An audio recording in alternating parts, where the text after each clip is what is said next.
மாதம்பட்டி ரங்கராஜோட இரண்டாவது மனைவி ஜாய் கிறிசல்டா அவரை பத்தி ஒரு இன்டர்வியூல நிறைய உண்மைகளை வெளிப்படையா பேசியிருக்காங்க.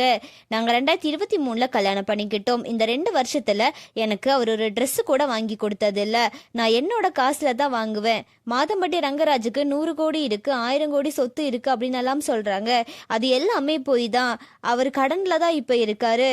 அவருக்கு நிறைய சொத்து இருக்குன்னு சொல்றாங்க. அது எல்லாமே போய் தான். அவர் எனக்காக எதுவுமே செஞ்சது கிடையாது. நான் ஆடி கார் வச்சிருந்தேன். 8 வருஷத்துக்கு மேலே ஆடி கார் இருந்தால் அது செலவு வச்சிரும்.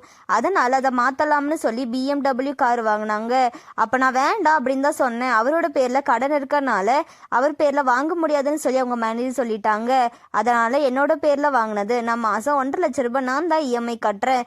வேணா என் பேங்க் ஸ்டேட்மெண்ட்டை செக் பண்ணி பாருங்க. குக் வித் கோமாளி போன சீசனுக்கு கூட நான் தான் காஸ்டியூம் டிசைன் பண்ணேன். இப்போ வரைக்கும் அதுல இருந்து 1 ரூபாய் கூட தெரில. அவ்வளோ காசு வச்சிருக்கவங்க காஸ்டியூம் டிசைனருக்கு காஸ்டியூம் பண்ண ட்ரெஸ் காசு கொடுக்க வேண்டியது தானே. இன்னும் 3.5 லட்ச ரூபாய் காசு எனக்கு தரக்கு இருக்கு. ஆனா அவரு தரல. ஸ்ருதிப்ரியாவும் ரங்கராஜும் 6 வருஷம் செப்பரேஷன்ல தான் இருந்திருக்காங்க. அதுக்கு ஆதாரம் அவங்க இன்ஸ்டாகிராம் தான். அவங்க 2 பேரும் 6 வருஷம் செப்பரேஷன்ல இருக்கும்போது மாதம்பட்டி ரங்கராஜ் பல பெண்களோட ரிலேஷன்ஷிப்ல தான் இருந்திருக்காரு. ஸ்ருதிப்ரியாக்கு அப்புறம் ஜாய் கிறிசல்டா கிட்ட வரல. ஸ்ருதிப்ரியாக்கு அப்புறம் நிறைய பெண்கள் அதை கடந்துதான் என்கிட்ட வந்திருக்காரு.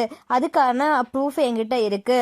நான் இன்ஸ்டாகிராமில் நான் ப்ரெக்னெண்ட்டாக இருக்கேன்னு ஸ்டோரி போட்டதுக்கு அப்புறமா பல பெண்கள் என்கிட்ட அவரால் பாதிக்கப்பட்டதா என்கிட்ட சொல்லியாங்க. நான் அவர் மேலே அவ்வளோ நம்பிக்கை வச்சுருந்தேன். அவரை ரீச் பண்ண ட்ரை பண்ணேன். ஆனால் அவர் என் கூட பேசவே இல்லை.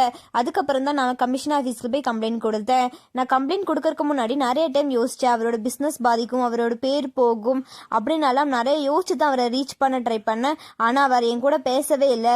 நான் கமிஷன் ஆஃபீஸ் போய் கம்ப்ளைண்ட் கொடுத்ததுக்கு அப்புறமா நிறைய பேர் என்கிட்ட இன்டர்வியூக்கு கேட்டிருந்தாங்க.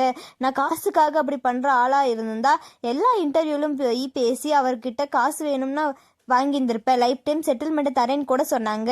ஆனா நான் அது காசுக்காக பண்ணல. என் வயிற்றுல வளர்ந்த குழந்தைக்காக தான் நான் இவ்வளவும் போராடுறேன். எந்த எல்லைக்கு வேணாலும் நான் போவேன் அப்படின்னு சொல்லியிருக்காங்க. லாஸ்டா அவர் ஜூலை 16 குக்கு வித் கோமாளி ஷூட்டிங்காக போயிருந்தாரு. அவர் மிட் நைட்ல எத்தனை மணிக்கு வந்தாலும் அத்தனை மணி வரை நான் வெயிட் பண்ணியிருந்திருப்பேன். அப்ப நான் பிரெக்னெண்டா இருந்தனால எனக்கு ரொம்ப டயர்டா இருந்துச்சு. அதனால அவருக்கு மெசேஜ் பண்ணிட்டு நான் தூங்கிட்டேன். 6 மணி ஆயிடுச்சு. நான் எந்திரிச்சு பார்த்தா அவர் வரல. இந்த பக்கம் உள்ள வந்து வேற ரூம்ல பார்த்தா அப்பவும் அவர் வரல. அப்ப நான் டிரைவருக்கு கால் பண்ணி கேட்டப்போ அவரோட மேனேஜர் அவரை பிக்கப் பண்ணிட்டு போயிட்டாங்கன்னு சொல்லிட்டாங்க. அதுக்கப்புறம் நான் மேனேஜருக்கு கூப்பிட்ட எடுக்கல. அப்புறம் நான் ரங்கராஜுக்கு கால் பண்ண அவர் என்ன பிளாக் பண்ணிட்டாரு. அதுக்கப்புறம் நிறைய டைம் அவர் கூட பேசுறதுக்கு ட்ரை பண்ண, ரீச் பண்ண, ஆனா அவர் கிடைக்கவே இல்லை. அவர் ஒரு 5 நிமிஷம் இங்க என்கிட்ட வந்து பேசியிருந்தாரு அப்படின்னா இந்த பிரச்சனையே கிடையாது. நான் கமிஷன் ஆஃபீஸ்க்கு போயிருந்திருக்க மாட்டேன் அப்படின்னு எல்லாம் ரொம்ப எமோஷனலா பேசியிருக்காங்க. நான் காசுக்காக எதுவுமே பண்ணல. என் குழந்தைக்கு அப்பா ரங்கராஜ் அவ்வளோதான் அப்படின்னு சொல்லியிருக்காங்க. நான் ஃபர்ஸ்ட் ஒருத்தரை காதலிச்சு கல்யாணம் பண்ணிக்கிட்டேன். பிசிக்கலா எனக்கு நிறைய அபியூஸ் இருந்தனால தான் அந்த ரிலேஷன்ஷிப் வேண்டாம் அப்படின்னு சொல்லி நான் வெளியே வந்துட்டேன். அதுக்கப்புறமா எந்த ரிலேஷன்ஷிப்லயும் கமிட் ஆக கூடாதுன்னு இருந்தேன். மாதம்பட்டி ரங்கராஜா தான் எங்க வீட்டுக்கு வந்து என்னோட நம்பர் வாங்கி இன்ஸ்டாகிராம்ல மெசேஜ் பண்ணி காஸ்டியூம் டிசைன் பண்ண சொல்லி அப்படிதான் எனக்கு ரங்கராஜ் தெரியும்.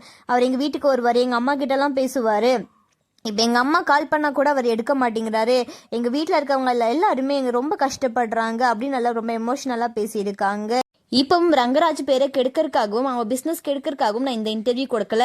எனக்கும் என் குழந்தைக்கும் அவர் பதில் சொல்லணும், அவ்வளோதான் அப்படின்னு சொல்லியிருக்காங்க. என் குழந்தைக்காக நான் எந்த எல்லைக்கு வேணாலும் போவேன், எவ்வளோ தூரம் வேணாலும் ஃபைட் பண்ணுவேன் அப்படின்னால ரொம்ப எமோஷனலாக பேசியிருக்காங்க.